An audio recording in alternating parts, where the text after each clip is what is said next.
Morning. Y'all can be seated. Scripture today will come out of Luke 22, verses 39 through 41.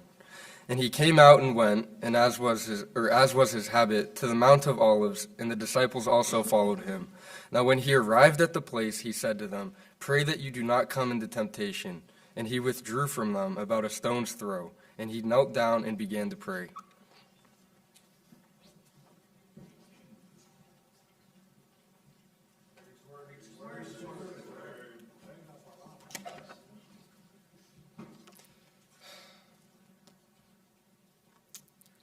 I have a very important question to you.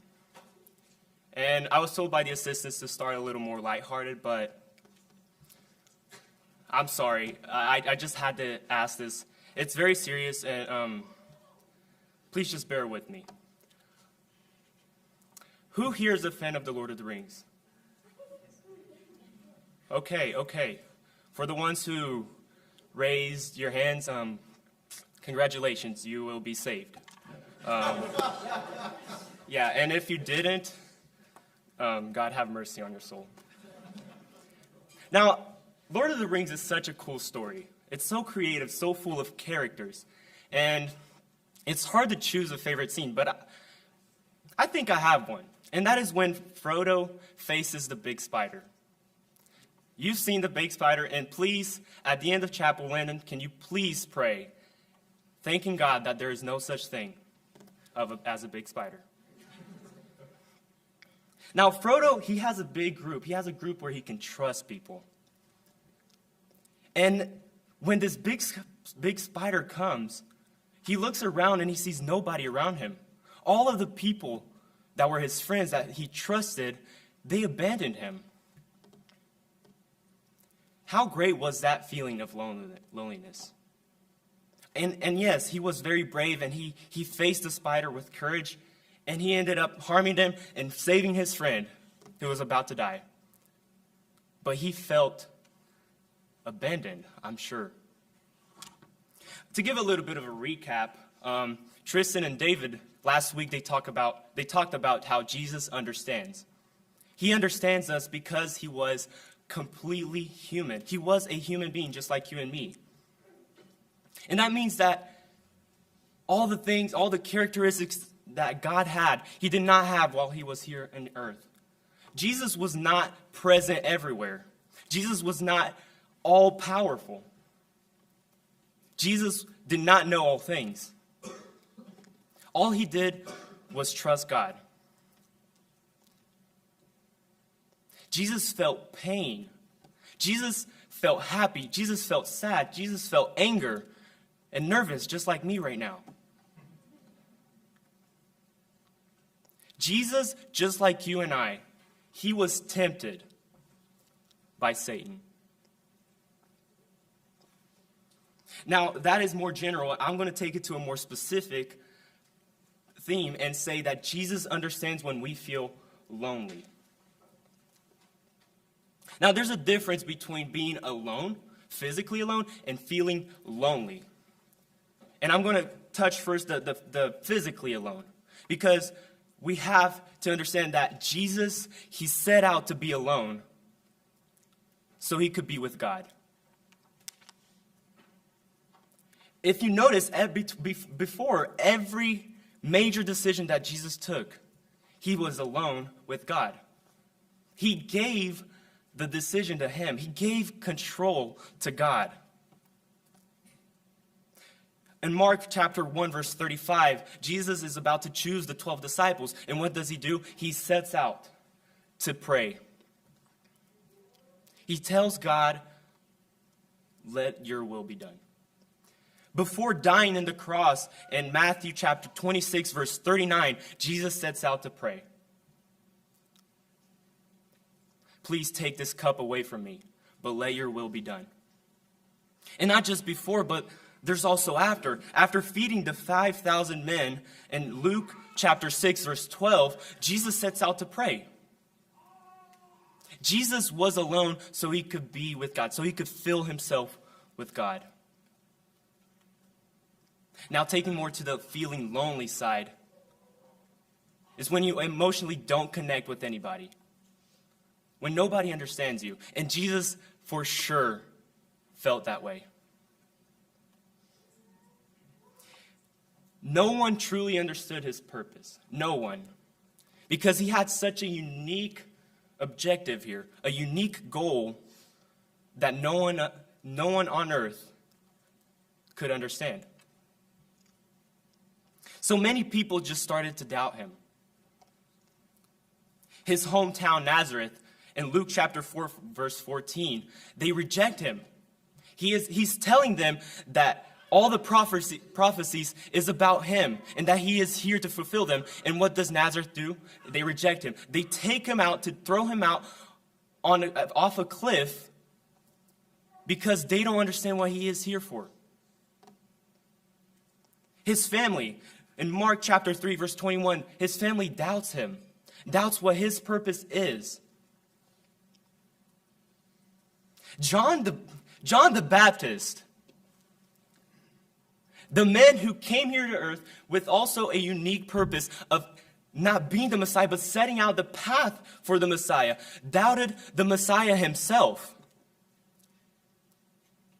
In Luke chapter 7, verse 18 and following, he sends out two messengers to Jesus.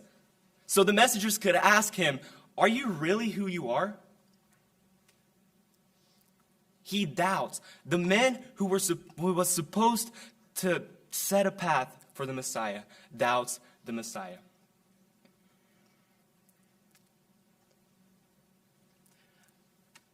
Matthew chapter 26, verse 55 and 6. This is about Jesus when he was about to be taken to die on the cross. Matthew chapter 26, verse 55-56 says, "In that hour Jesus said to the crowd, 'Am I leading a rebellion that you have come out with swords and clubs to capture me? Every day I sat in the temple courts teaching, and you did not arrest me.'" Verse 56, "But this has all taken place that the writings of the prophets might be fulfilled." Then all the disciples deserted him and fled. You know, this was the moment where Jesus faced the big spider. And he looked back, and nobody was there. And therefore he understood. And because he understood, he always accepted the lonely. He was there for them. When lepers were known, were outcasts, nobody wanted to touch them. They probably never felt physical touch. But Matthew chapter 8, verse 2-4, a man with leprosy, he comes to him and he says, "Lord, if you are willing, please heal me." And Jesus doesn't just heal him from far away. Jesus comes to him and says, "I am willing." He touches him. Something so rare back then and now. He touches him and says, "I am willing," and he heals him. Paralytics. Matthew chapter 4, verse 24, Jesus heals a paralytic. They weren't necessarily rejected, but sometimes they probably felt like they didn't have a purpose here.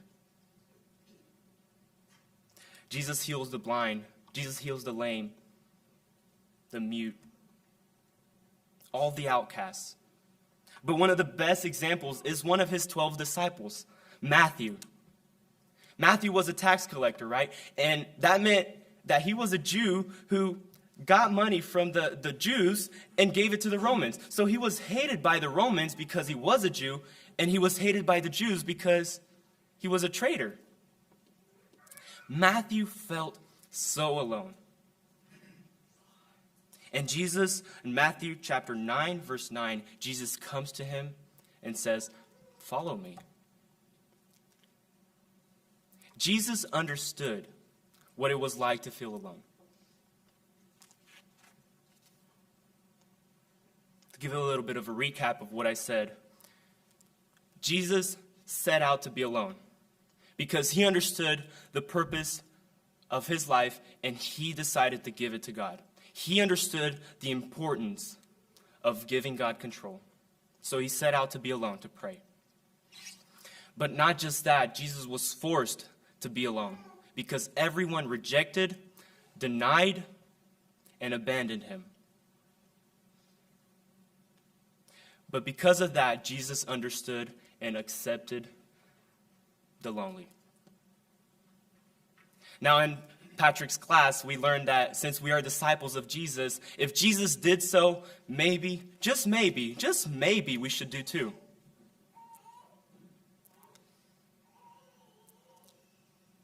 Maybe we should set out to be alone. When we feel lonely, maybe we should trust in the one that will never abandon us. Maybe we should be forced to be alone so that we can understand the importance of accepting the lonely. Just maybe. Jesus understands when you feel lonely.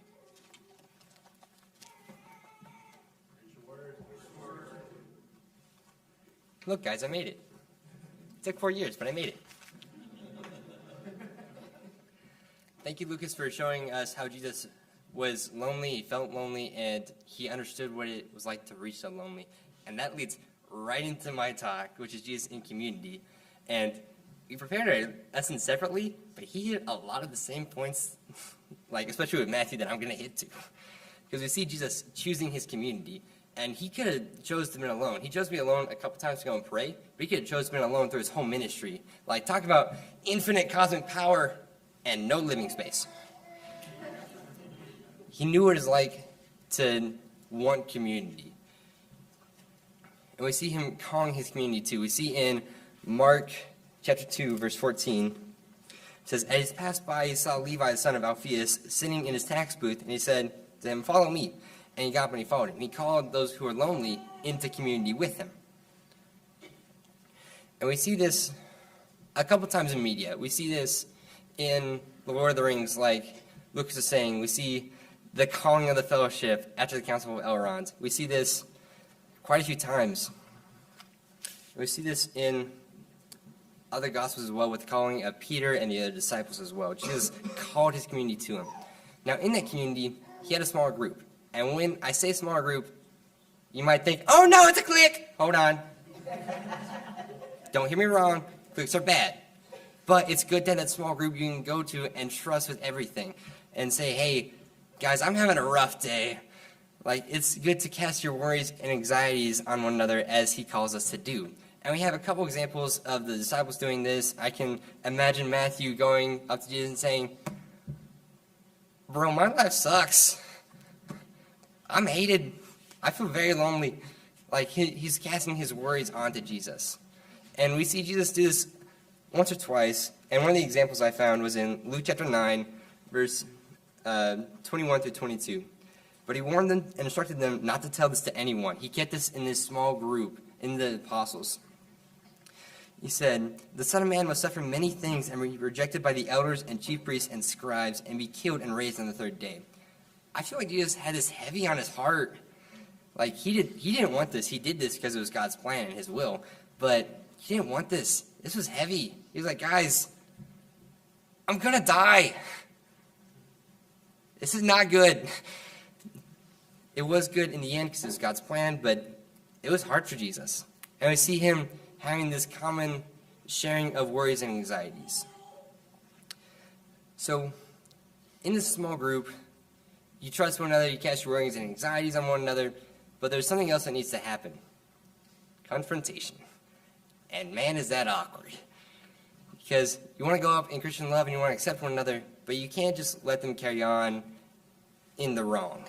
You have to correct gently, and sometimes correct forcibly. And we see this one example of Peter confronting Jesus, or Jesus confronting Peter.